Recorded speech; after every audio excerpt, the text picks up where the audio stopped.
अग्नेनय सुपथाराय अस्मान् विश्वानि देववयुनानि विद्वान् युयोध्यस्मज्जुहुरानमेनो भूयिष्ठां ते नम उक्तिं विधेम।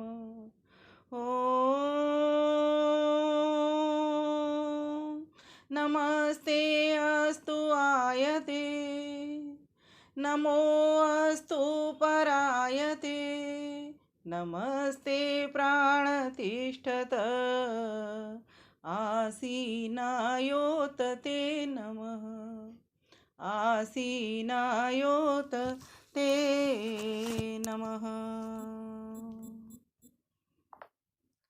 ललितपुर से चलने वाला यह कार्यक्रम बहुत ही सुंदर ढंग से चल रहा है। कार्यक्रम के संयोजक आदरणीय श्रीमान भ्राता आर्य रतन लखनलाल जी, श्रद्धेय मुनि जी, और अभी जिन्होंने मेरा स्वागत किया, सम्मान किया, ऐसे भाई श्रीमान वेद प्रकाश जी, एवं कार्यक्रम की अध्यक्षता करने वाले श्रद्धेय स्वामी शांतानंद जी, तथा आज अभी हमारी जो बहन गीत गा कर के गई हैं, बहुत ही सुंदर भजन, और माता ईश्वर देवी जी और रजनी गोयल जी जो कार्यक्रम की आज की मुख्य अतिथि हैं, और कार्यक्रम के विशिष्ट अतिथि माननीय श्री विनोद बंसल जी, तथा जितने भी भाई बहन जहाँ जहाँ से भी जुड़े हुए हैं, सभी को मैं सर्वप्रथम सादर नमस्ते कहती हूँ। तत्पश्चात होली के इस पावन पर्व की हार्दिक शुभकामनाएं और लख लख बधाइयाँ प्रेषित करती हूँ। आप सभी को होली का ये पावन पर्व मंगलमय हो। प्यारे भाइयों बहनों, जैसा कि विषय है हमारा होली का रंगारंग कार्यक्रम, बहुत सुंदर है, विषय भी बहुत सुंदर है, और इसी चक्कर में तो इस होली को हम होलिकोत्सव के साथ साथ रंगोत्सव भी कहते हैं, क्योंकि यहाँ पर व्यक्ति रंगों के साथ भी होली खेलता है। तो सर्वप्रथम तो हम जानेंगे पर्व क्या होता है। पर्व का अर्थ होता है पर्वती पूर्यति जनान आनंदेन इति। पर्व वे होते हैं, पर्व वे पड़ाव होते हैं जिनसे हमको प्रेरणा और प्रसन्नता, दो चीजें एक साथ मिलती हैं। हर पर्व भारतवर्ष के भीतर चैत्र मास से लेकर के जो अंतिम मास फागुन का जो होली का मनाया जा रहा है, वहां तक हर पर्व के भीतर कोई ना कोई ऐसी प्रेरणा छुपी होती है, कोई ना कोई ऐसा संदेश छुपा होता है जो हम सभी को आह्लादित करता है, हमको सुखी रहने के सूत्र बताता है कि किस तरीके से हम सुखी रह सकते हैं, किस तरह से हम आनंदित रह सकते हैं और लोगों को भी सुखी कर सकते हैं, आनंदित कर सकते हैं। वास्तव में ये होली का जो पर्व है, ये लोगों को उल्लास देने के लिए, एक आरोग्य भी प्रदान करने के लिए, एक सौहार्द भी प्रदान करने के लिए ये आता है। यहाँ कोई ऊंच नीच नहीं, कोई जात पात नहीं, कोई भेदभाव नहीं, कुछ भी नहीं, सब एक हैं, सब एक दूसरे को एकत्वम अनुपश्यता, एक परमात्मा की भावना सबके भीतर देखते हैं कि एक ही ईश्वर है जो सभी प्राणियों के भीतर बना हुआ है, सभी की रक्षा कर रहा है, सभी को सुख पहुंचा रहा है, और हम सब एक ही आत्मा हैं।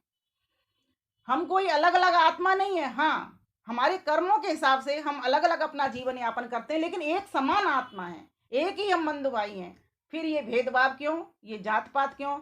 इन्हीं सभी को मिटाने के लिए, जो ईर्ष्या द्वेष है, राग है, ममता है, इन सभी को समाप्त करने के लिए, गरीब है अमीर है, इन सभी को जड़ से मिटाने के लिए ये पर्व, जो मासों का जो अंतिम मास फागुन मास आया है, जिसको कि हम होली के रूप में मनाते हैं, ये पर्व हमें संदेश दे रहा है कि प्यारे भाइयों, सब होली, जो होली सो होली, उसे भुला दे हम, मन में जो बसी हो ईर्ष्या द्वेष राग, उसको मिटा दे हम। तो कितना बड़ा संदेश छुपा हुआ है सिर्फ मात्र इन दो पंक्तियों के भीतर ही। जो हो गया भूल जाओ, छोड़ दो उसको। इसीलिए मैंने देखा है, आप ग्रामीण क्षेत्रों में जाओगे तो वहां पर जो घर का झाड़ू भी होता है ना, या कूड़ा करकट होता है, उसको बाहर ले जा करके फेंक आते हैं कि जितना भी कूड़ा है, घर का हो चाहे अंदर अपने पिंड के अंदर का हो, आपके मन के भीतर भी जमा हो, वो भी आज कूड़ा साफ कर दीजिए। और वो कूड़ा कौन सा है? वो ही ईर्ष्या देश का है।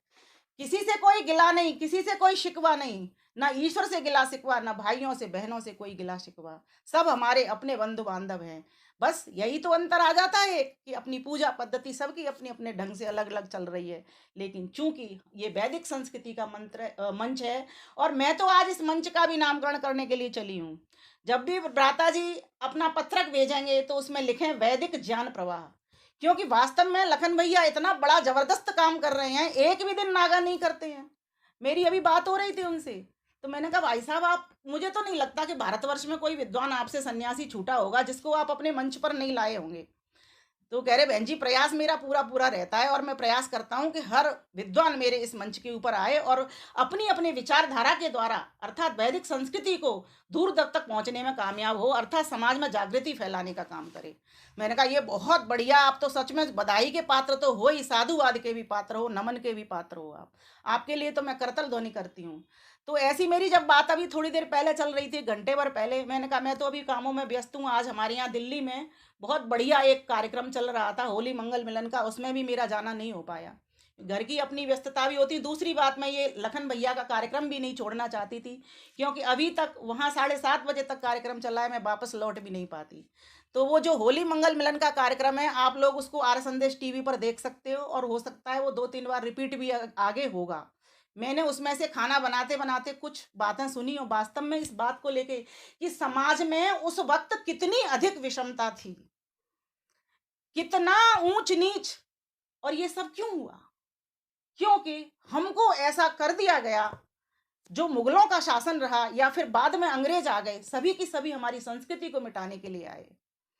महर्षि दयानंद सरस्वती अगर नहीं आते तो हम तो सब कुछ भूल चुके होते, अपने पर्वों को भी भूल चुके होते। आज ये पर्व हैं, ये पर्व हमारी संस्कृति को मजबूत बनाया करते हैं, ये हम सबको एक बनाया करते हैं। अगर ये पर्व ना आए तो हम तो भूल जाएं। यहाँ क्या करते हैं, एक दूसरे से गले मिलते हैं, हृदय से हृदय मिलाते हैं, नहीं देखते उस वक्त की धनी है कौन, कौन निर्धन है, कौन छोटा है, कौन ऊंचा है, कौन नीचा है, कौन किस जाति का है। जैसे आर्य समाज के प्लेटफॉर्म पर पंडित का पता नहीं किस जाति का है। कितना बढ़िया महर्षि दयानंद सरस्वती की सोच रही होगी, सोचिए। ये हमारी संस्कृति, वैदिक संस्कृति जो गुरुकुलों में भी चल रही है, इस प्रकार की संस्कृति हमारे आर्य समाजों में इस चीज की व्यवस्था है। तो मैं तो नमन करना चाहूंगी महर्षि देव दयानंद सरस्वती को, जिन्होंने आर्यपर्व पद्धति बना करके हमारे समक्ष प्रस्तुत कर दी कि असली वैदिक होली किस तरह से मनाएं। तो आज मैं थोड़ा सा इसके ऊपर भी प्रकाश डालना चाहूंगी, अपने 30 मिनट के समय में ही बहुत तेजी के साथ, तीव्र गति के साथ मैं अपनी बात रखने का प्रयास कर रही हूँ। उन्होंने इसको होली को नाम दिया, जो वैदिक पर्वों में जो मंत्र आते हैं, 31 विशेष आहुतियां, होली हो या दिवाली हो, नव सस्येष्टि के नाम से आती हैं। वो नव माने नया, सस्य माने फसल, इष्टि माने यज्ञ, नई फसल से यज्ञ। और प्रत्येक 2 मास के बाद परिवर्तन ऋतुओं में हम देख ही रहे हैं। अगर 6 भागों में उसका डिवीजन करते हैं 12 मास का, तो अगर हम अपनी काल गणना के हिसाब से चलते हैं तो। और अभी ये जो आ रहा है वो कैसे आ रहा है, ये बसंत ऋतु के भीतर ही आने वाला पर्व है। जैसे हमने बसंत पंचमी बनाई, और अब हम क्या मना रहे हैं, अब हम होली मना रहे हैं, और फिर इससे आगे हमारा बैसाखी का पर्व भी आ जाएगा। फिर उसके बाद गर्मियां खूब अपना जोर पकड़ लेंगी। ये मौसम ऐसा है होली मनाने का, इसमें पूरा बसंत दिखाई दे रहा है हमको। चारों ओर जाइए आप, वातावरण आपको ऐसा लगेगा खिला हुआ खिला हुआ, और वातावरण को देख करके हमको भी खिलने का मन कर जाता है। ईश्वर सृजन कर रहा है यहाँ पर सृष्टि का। अभी हम मनाएंगे 15 दिन के बाद, चैत्र शुक्ल प्रतिपदा को हमारा नव संवत्सर मनाया जाएगा। और ये मास जो फागुन मास है, ये यही तो कह रहा है, मैं जा रहा हूं भाइयों, मैं जा रहा हूं सारी गंध को फेंक करके, और कुछ नयापन, कुछ नई ऊर्जा, कुछ नई उमंग, कुछ नया उत्साह से तुमको भरने के लिए मैं तुमको दे करके जा रहा हूं। मैं दादा तुम्हारा, मैं तुम बच्चों को दे करके जा रहा हूं कि मेरे बाद में क्या काम करना। बताइए, एक मास सिखा रहा है हमको इस बात को। भुला दो ये सारे गिले शिकवे, तोड़ दो ये इस प्रकार के बंधन जो ऊंच नीच के हैं, दलित वलित, वो दलित, ये दलित, वो नीचा, वो ऊंचा। ये सब क्या है? ये होली का पर्व सिखाने के लिए आया है। पुष्पों को देखो, एक बाग के भीतर कैसे तरह तरह के पुष्प एक साथ होकर के खिल रहे हैं, कोई किसी से झगड़ा नहीं, अपनी अपनी सुगंध बिखेर रहे हैं। आज आवश्यकता है हमको एक होने की। अभी आर्य प्रतिनिधि सभा के मंच से बात जा रही थी अभी होली मंगल मिलन में, अपने रिश्तों को बचाएं। बहुत अच्छी बात लगी मुझे, मैंने वहां से पकड़ी, क्योंकि आज मुझे अपना चिंतन अलग से करने का मौका ही नहीं मिला। मैं उसी चिंतन के द्वारा अपना चिंतन आपको अभी अभी प्रेजेंट में ही आपको दे रही हूँ। अपने रिश्तों को बचाइए। ये होली, होली हो जाओ, किसके हो जाओ? अपने रिश्तेदारों के हो जाओ। देखो आपका रिश्तेदार कैसे रह रहा है। आज रिश्ते नहीं बचे, अपने बच्चों को बचाओ। आज बच्चे नहीं बचे, हमारे बच्चे हैं कहाँ जा रहे हैं, उनकी दिशा कहाँ जा रही है, इसलिए हमारी दशा खराब हो गई है। उनके हो जाओ। थोड़ा सा किटी पार्टियों से मन को, माताएं बहनें हटा करके और अपने बच्चों के निर्माण में लगा दें, क्योंकि माता निर्माता भवती और पिता पालका भवती। दोनों माता पिता लग जाए उनको संस्कार देने। संस्कार आएंगे कैसे? इसे तब आएंगे जब घर का जो वातावरण है वो साधु सन्यासियों से, महात्माओं से, विद्वानों से भरेगा, अपने आर्ष ग्रंथों से भरेगा, यज्ञों से भरेगा, योग से भरेगा और वेद से भरेगा, तब जाकर के संस्कार बचेंगे। तो ये होली का पर्व कहने के लिए आया है, अपनी वैदिक संस्कृति की रक्षा करो। अपनी वैदिक संस्कृति के हो जाओ। जब आप अपनी वैदिक संस्कृति के हो गए तो सारा संसार आपको अपना लगने लग जाएगा, और फिर सारे संसार में आपको उस ईश्वर की अनुभूति हो जाएगी, आप उस ईश्वर के भी हो जाओगे। ये होली का पर्व ये संदेशा देने के लिए आया है। तो नई फसल से इन दिनों नया अन्न आ रहा है, ज्वार आ रहा है, जौ आ रहा है। हमने सुबह आहुति लगाई थी और अभी मैं तो यज्ञ करके ही उठी हूँ भोजन बनाने के पश्चात, क्योंकि मैं पति देव के साथ यज्ञ करना था मुझको।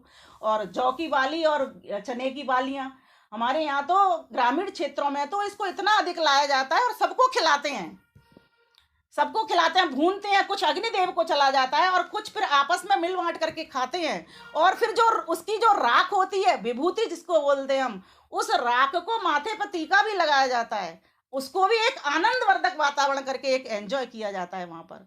तो सोचो, और क्या करते हम गुलरियां बनाते थे गाय के गोबर की, वहां पर गाय की पूजा भी हो रही है। सोचिए, गाय का सत्कार करने का, गाय की सेवा करने का कितना उत्तम ढंग है। जो नया अन्न आएगा वो किस में जाएगा? अन्न कुंड में जाएगा। बृहद यज्ञ करेंगे, सामूहिक यज्ञ करेंगे। और उसका आप देख रहे हो पर्याय कि आप अपनी बस्ती से बाहर जाओगे तो वहां पर लोग क्या करते हैं, बहुत सारी लकड़ियां लगा लेते हैं और फिर उसमें एक धागा बांध करके एक सुरक्षा दे देते हैं, उसको एक सुरक्षा कवच की तरह लपेट देते हैं। उनको इस बात का मतलब नहीं है, इसका मतलब यह कि पूजा का क्षेत्र है, यहाँ पर अभी यज्ञ होगा, कोई व्यक्ति गंदे हाथ न लगाए, यहाँ पर प्रवेश न करे, इसलिए मोली के द्वारा उसको बांध दिया जाता है और फिर वहां पर आकर के यज्ञ की व्यवस्था होती है। लेकिन आजकल वो सब कुछ देखने में नहीं आ रहा, चारों ओर विकृति नजर आ रही है। बस जाते हैं, हल्दी लगाई, छुट्टी, कोई कहानी वानी पढ़ ली और काम खत्म हो गया, पीछे लास्ट में जाकर के उसमें अग्नि। लेकिन हमको क्या करना, हमको घर से सामग्री ले जानी, पूजा का ढंग बदले हम अपना। होली में यज्ञ के भी तो होना है। वातावरण की शुद्धि कैसे होगी, विचारों की शुद्धि कैसे होगी, वर्ण की शुद्धि कैसे होगी, व्यवहार की शुद्धि कैसे होगी, कर्म की शुद्धि कैसे होगी, इसके लिए हमको लगना पड़ेगा। हमें इन बृहद सामूहिक यज्ञ जो नवान्न आया है उसको उसमें डाल करके उसका लाभ लेना होगा और लाभ देना होगा, तभी तो आनंद होगा। क्योंकि मैंने पहले ही अपनी बात को प्रारंभ किया था कि ये पर्व हमको आनंद प्रसन्नता देने के लिए आते हैं, कुछ प्रेरणा, कुछ संदेश देने के लिए आते हैं। कोई छोटा नहीं, कोई बड़ा नहीं, परमात्मा के सब अमृत पुत्र पुत्रियां हैं, मगर अमृत पुत्र पुत्रियां रहने का गुण भी तो आना चाहिए। तो हमें यज्ञों के हो जाएं, इन यज्ञों को घर घर में पहुंचा दें। आज होली के दिन संकल्प लेना यही है। मैंने एक भाई को देखा था, आग लगा रहा था, उसमें पेट्रोल डाला, उसने आग लगा दी। भाई हमारे यहाँ तो कपूर से आग जलाई जाती है। और ये जो देखो नवान्न आया, हम ये होली पे भी करते हैं, तो ये लोहड़ी पर पंजाबी लोग भी करते हैं।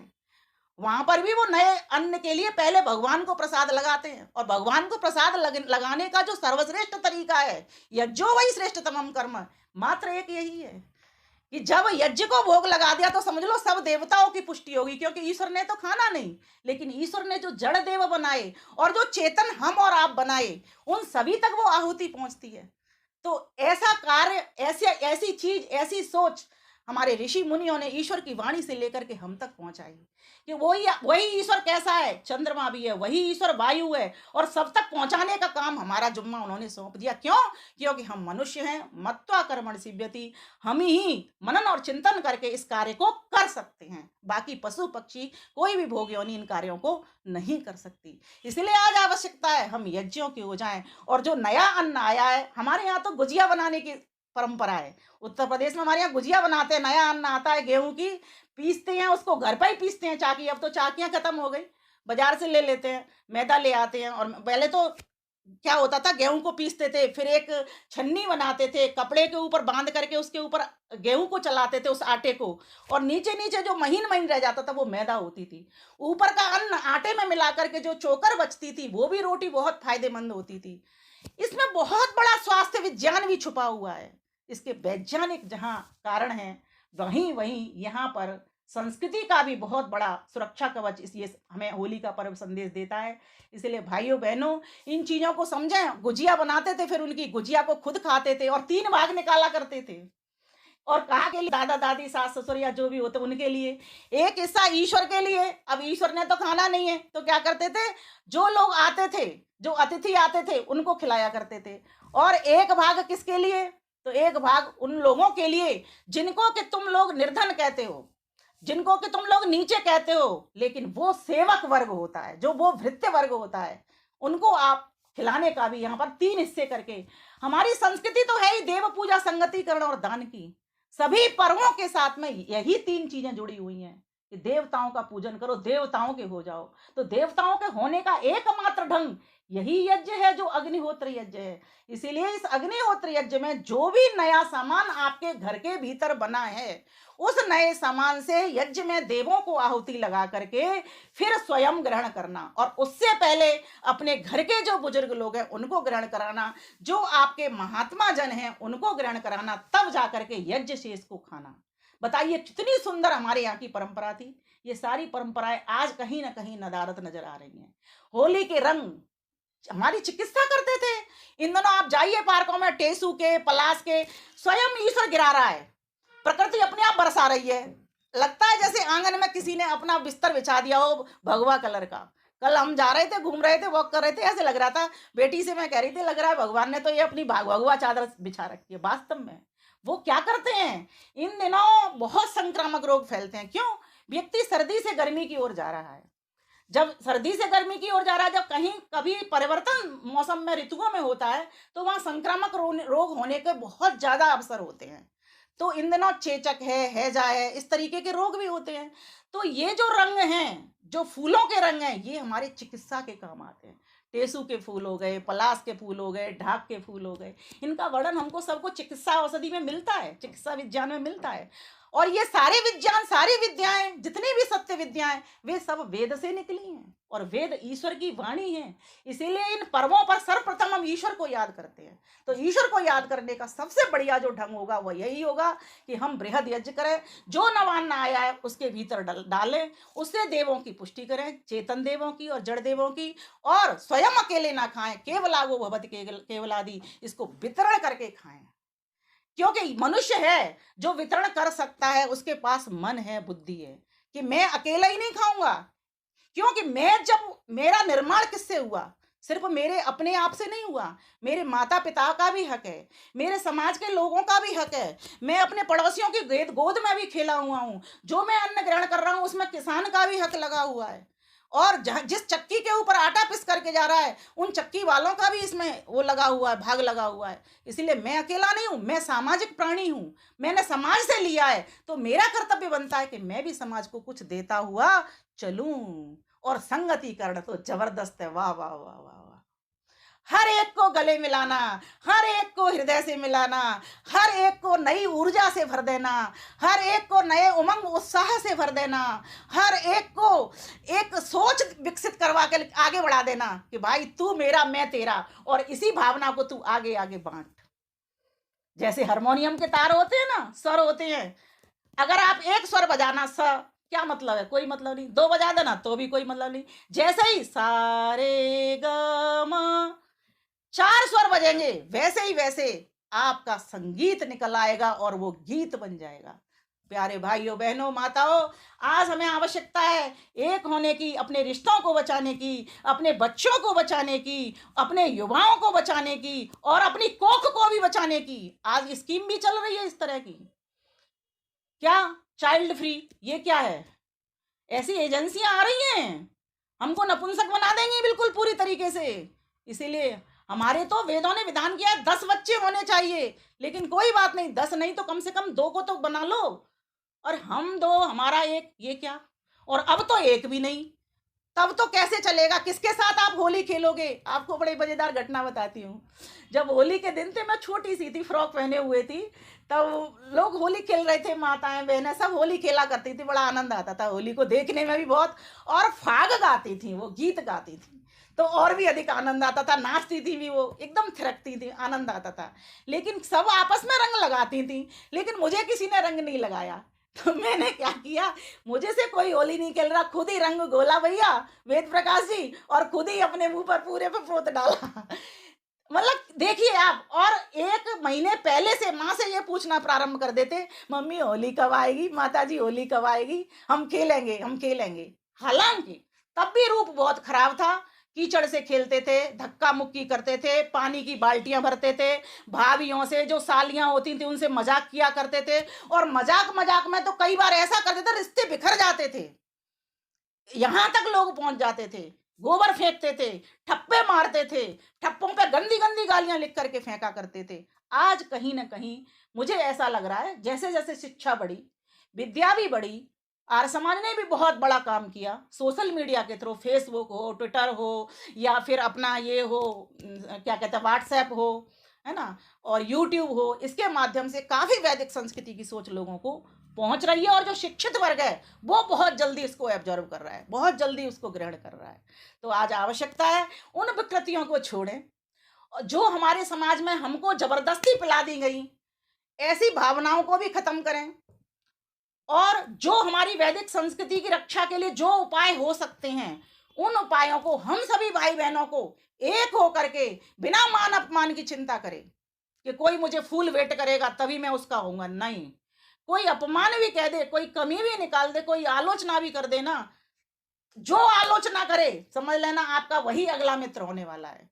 इसलिए इस बात को भी आज समझ करके जाएंगे। ये फागुन का अंतिम मास यही कहने के लिए आया है, मैं जा रहा हूं, लेकिन तुम्हें दे करके जा रहा हूं एक नई ऊर्जा, एक नया संकल्प दिला करके जा रहा हूं, प्रेम दिला करके जा रहा हूं, सबके साथ प्रेम भाव से हमको रहना चाहिए।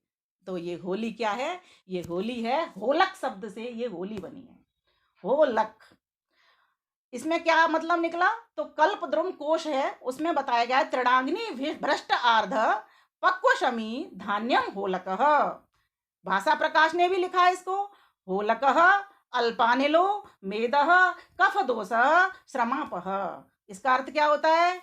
होलको अल्पानिलो, और त्रिणाग्नि भ्रष्टार्थ क्या मतलब निकला? तिनकों की अग्नि में, त्रिणाग्नि तिनकों की अग्नि में, भ्रष्ट अर्ध पक्व भुने हुए अध पके, शमी धान्यम होलक, शमी धान फली वाले अन्न को होला या होलक कहते हैं। अब शमी धान अन्न कौन सा हो गया? तो जो चना है, जो गेहूं है, जो बाली में लगा हुआ है, अभी हमने हवन करके, कई लोगों ने मेरे को प्रश्न किया तुम कैसे भूनोगी? देखो प्लेट रखी है, अभी पति देव ने कहा मैं तुमको बताता हूं कैसे भूनेंगे। मैंने कहा छोटा सा यज्ञ कैसे भूनोगे? देखो जितनी गिर गई, कह रहे वो अग्निदेव ने अपने आप ले ली, जो करी ऐसे इस तरह से, और जो बच गई ऊपर ऊपर वो हमारे लिए हो गई। अब इनमें से भी कुछ समाज को लेकर जाऊंगी, कुछ जो आएंगे मेरे सेवक वर्ग उनके लिए रखूंगी, और कुछ हम आपस में शेयर करेंगे, खाएंगे। हम तो इतना आनंद करते थे, जो उसकी राख होती थी ना उसको भी मुंह पे लगा लिया करते थे, ऐसे रंगोत्सव मनाते थे। बताइए, परमात्मा ने हमारे लिए हर व्यवस्था की हुई है, और मनुष्य ऐसा है, उसके पास मन बुद्धि है, इसलिए वो सोचता है कि मैं कैसे खेलूं होली। तो मैं तो बच्चों को भी बताती हूँ, गाजर ले लो, रंग बनाना है, टमाटर ले लो, बना लो बाल्टी में घोल करके, पीस करके मिक्सी में, बन गया रंग आपका लाल रंग। ये कम से कम स्किन को नुकसान तो नहीं करेगा, विशेषकर जब जब इस मौसम में चेचक निकलती है। बताइए स्किन को कितनी बड़ी एलर्जी करती है। तो आज आवश्यकता है हमको इन सब बातों को समझने की और आरोग्य लाभ लेने की। ईश्वर ने स्वयं आरोग्य करने के लिए उस तरह के फूल फल हमको दे दिए हैं, उस तरीके का आहार विहार करें हम। देखो कृष्ण भगवान ने गीता में बड़ी सुंदर बात कह दी है, हर दिन के लिए मैं तो कहती हूँ वो उपयोगी है। युक्ताहार विहारस्य युक्तचेष्टस्य कर्मसु युक्तस्वप्नावबोधोस्य योगो भवति दुःखः। योगो भवति दुःखः। व्यक्ति का को ये उचित समय पर उचित ऋतु के अनुसार आहार करना आ जाए। आज तुम बच्चों से पूछो कि बेटा इस मौसम की कौन सी चीज है, वो नहीं बता सकते, और मैं बता सकती हूँ क्योंकि हम जिस क्षेत्र से हैं वहां पर उस सीजन में वही चीज मिलती थी, कोई कोल्ड स्टोर की चीज मिलती ही नहीं थी। आज कोल्ड स्टोर का सामान दिल्ली में इतना अधिक मिलता है, बड़े बड़े महानगरों में मिलता है, बच्चों को सच में नहीं पता है। कौन सिखाएगा कि हमारे 12 मास होते हैं, चैत्र वैशाख ज्येष्ठ आषाढ़ श्रावण भादव क्वार कार्तिक अगैन पूस माघ फागुन। बड़े आसानी से हमारी दादी बोल दिया करती थी, और कैलेंडर में पढ़ना नहीं जानती थी लेकिन पूरा कैलेंडर का हिसाब भी वो जानती थी। कैसे करते थे ये सब? ऐसे ही करते थे, अपनी वैदिक संस्कृति के वो पास थे। आज हम वहां से दूर होकर पश्चिमी सभ्यता के रंग में रंगना प्रारंभ हमने कर दिया है। अब जनवरी में सोचो, अब हमारा तो नव संवत्सर आ रहा है 15 दिन बाद, तो हमको कैसे मनाना है? इसी तरह से मनाना है, नवीन होना है, नवीन दफ्तर होगा, नवीन कार्यालय होगा, नई पुस्तकें होंगी, उनको जो हमारी पुरानी पुस्तकें उनको फेंकना नहीं है, उनको नवीन करना है, जो फटी हैं उनको चिपकाना है। हमें पुस्तकों का भी तो होना है, होली मात्र होना, बस इतना सब इसका अर्थ निकाल लें। हमें हो जाना है, किस किस का होना है? हमें पुस्तकों का भी हो जाना है। और पुस्तकों का कैसा होना? मात्र जिल्द नहीं लगानी, मात्र चिपकाना नहीं, उसको पढ़ने का भी संकल्प लेंगे। जो ईश्वर अजर है, अमर है, नया है, और जो आत्मा कभी नहीं मरती, अजर है, अमर है, और जिस प्रकृति से हम बने हैं, विकृति रूप में, विकृति तो जाएगी, ये संसार तो जाएगा, लेकिन प्रकृति कभी नहीं मरती। तो 3 तत्व तो हमेशा रहते हैं, आकाश काल दिशा, ये भी अनादि रूप से रहते हैं हमारे साथ, क्योंकि हम जीवात्मा और परमात्मा सब इसी में ही पड़े रहते हैं। इसीलिए प्यारे भाइयों बहनों, आज हमको सबको वैदिक संस्कृति की समीपता करनी है। होली का नाम हो जाना है, ना कि हुल्लड़। होली का नाम हो जाना है, ना कि हुल्लड़ मचाना। लकड़ियों का ढेर लगाना है तो आम की लकड़ियों का ढेर लगाना है, कोई कूड़ा कबाड़ा बीन के नहीं लगाना, कोई पेट्रोल से मिट्टी के तेल से अग्नि नहीं जलानी, कपूर लेकर के अग्नि जलानी। और कौन करेगा इस काम को?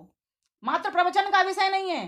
कोई भी सामाजिक व्यक्ति, कोई भी विद्वान व्यक्ति जो इस बात को समझ रहा है, वो अपने पड़ोस में देखे और खुद व्यवस्था करे कि मैं करूंगा, मैं घर से सामग्री लेकर के जाऊंगा, मैं कपूर लेकर के जाऊंगा, और मैं वेद मंत्र बोलूंगा। कुछ नहीं आता कोई बात नहीं, गायत्री मंत्र बोल लूंगा, गायत्री मंत्र से उस अग्नि को प्रज्वलित कर दूंगा, गायत्री मंत्र से मैं सामग्री की आहुति लगा दूंगा। मैंने 1-2 जगह पर अंतिम संस्कार के लिए मेरा जाना हुआ है, तो 2 अंत्येष्टि यज्ञ भी मैंने कराए हुए हैं। महिलाओं को आपने कभी देखा नहीं होगा, लेकिन मुझे ये सौभाग्य मिला कि मैं ये करवा पाई।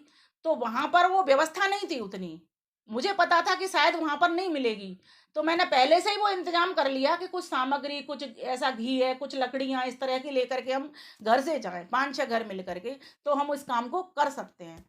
तो हमने ये काम किया, और वहां के लोगों को भी, जो लोग थे उनको भी अच्छा लगा, क्योंकि इतना बड़ा शरीर जिसमें से गंध दुर्गंध आ रही है, और उसकी शुद्धि के लिए हमने इस तरीके की व्यवस्था की, तो कितनी उसमें शुद्धि फैलेगी वातावरण।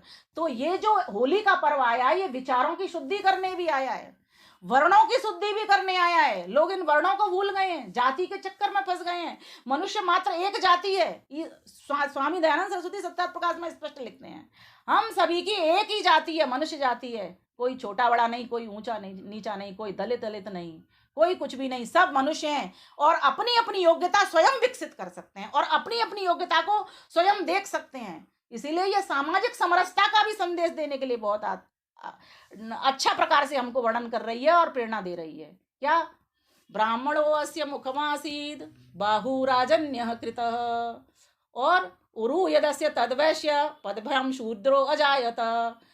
ब्राह्मण कौन है? लोग ने समझा कि जो ब्राह्मण के घर में पैदा हो गया वही ब्राह्मण है। नहीं, जिसके पास में ब्रह्म का ज्ञान है, और जो लोगों का ठीक प्रकार से मार्गदर्शन कर रहा है, और जो स्वयं यज्ञ करता है, लोगों को यज्ञ करवाता है, जो स्वयं दान लेता है और लोगों को भी दान देता है। ये 6 कर्म मनुस्मृति में मनु महाराज बता देते हैं कि ब्राह्मण तो वो होता है।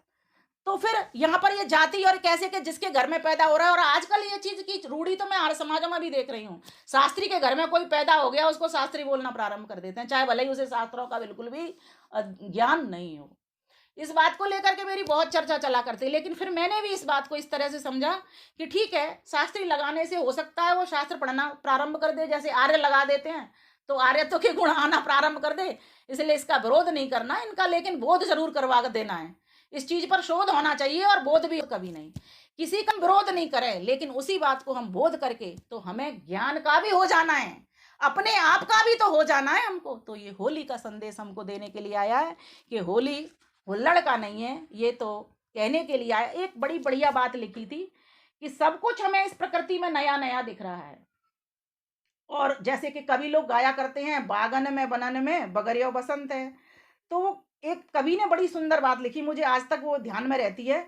नवगति नवलय ताल छंद नव, नवल कंठ नव जलज मंद्र रव, नव नव के नव विहग वृंद को, नव पर नव स्वर दे, नव पर नव स्वर दे, वीणा वादिनी वरदे। तो ये जो हमें पर्व है सिखाने के लिए आया है कि हम किस प्रकार से पर्व मनाएं, होली मनाएं। फागुन सुदी चतुर्दशी को घर की सफाई करके रख लें, क्योंकि ये पूर्णिमा के दिन मनाया जाता है, और पूर्णिमा की भी आहुति लगाएं, 31 विशेष आहुतियां लगाएं, लोगों को आमंत्रित करें, कुछ इस प्रकार की बातें उनके सामने भी रखें, जैसी कि हम ये ऑनलाइन आपस में बात कर रहे हैं।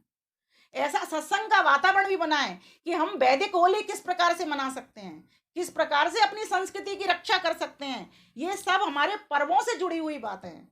गीत, प्रवचन, काव्य, गोष्ठी, थोड़ा सा आनंद, मतलब जैसे एक व्यक्ति के भीतर एक आनंद आ जाए, इस तरीके का वातावरण हमको मनाना चाहिए। थोड़ा बहुत उसमें रस भी डाला जा सकता है। काव्य क्या है, कवि क्या बोलते हैं, काव्य बोलते हैं, उसमें रस आता है, तो हमें इस प्रकार का आयोजन करना चाहिए। और जो इसका जो पौराणिक स्वरूप है, आप कुछ भी नाम ले लीजिए, क्योंकि पुराणों के आधार पर है।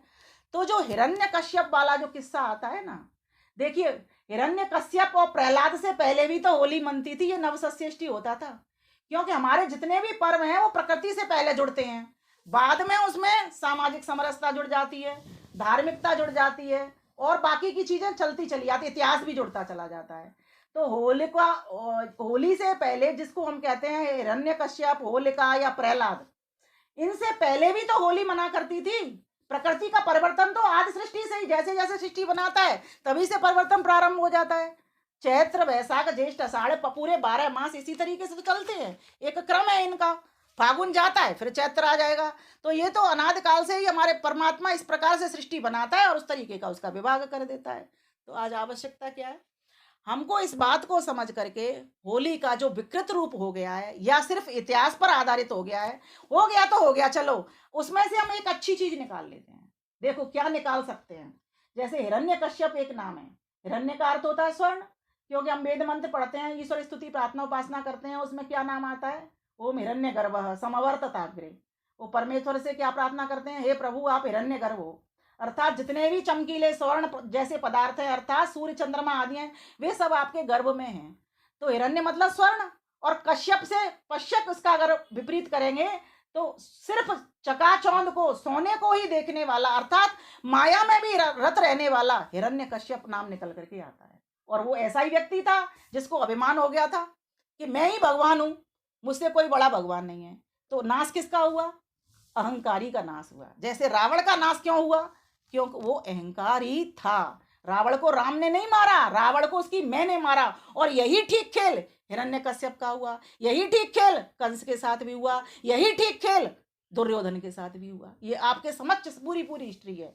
तो जो इतिहास जो आ रहा है कि होली का पर्व मनाते हैं, तो इससे सीख ले, बस सिर्फ मात्र इतनी सी क्या सीख ले कि जो माया में रत रहेगा, जो भौतिकवादी चकाचौंध में रत रहेगा, उसका ऐसा ही हाल होगा। उसको ईश्वर समेट देंगे, साफ कर देंगे बिल्कुल। और जो ईश्वर का भक्त होगा, प्रहलाद, प्रकृष्ट रूप से आह्लादित, आनंदित, क्यों, क्योंकि उस आनंद स्वरूप के पास था वो बालक। क्यों था, जब पिता ऐसा था तो उसकी माता जो कयादु थी ना, वो ईश्वर भक्ति नहीं थी, उसके संस्कार उस बच्चे ने ग्रहण कर लिए, प्रहलाद ने, कि ईश्वर तो कोई एक है जो निराकार सत्ता है, जो सब जगह पे रहने वाली सत्ता है, और जो सर्वरक्षक है, सर्वव्यापक है, सर्वदेशी है, सर्वशक्तिमान है, सबका हित करने वाली है, मात्र एक ही सत्ता है। तो उसने अपनी माता से ये चीज ले ली। तो पिताजी को कहता था जब बड़ा हुआ तो पिताजी ये आप क्या कहते हो कि मैं भगवान हूं, आप भगवान नहीं हो, भगवान तो एक ही है, ईश्वर तो एक ही होता है। तो पिताजी उसको नहीं सुनते थे, तो उसको मरवाने के उन्होंने जितने प्रयत्न हो सकते थे वो सारे के सारे कर दिए। माताजी तो दूर चली गई, कितनी भी उसने कोशिश कर ली, अपनी बहन को भी समझा दिया।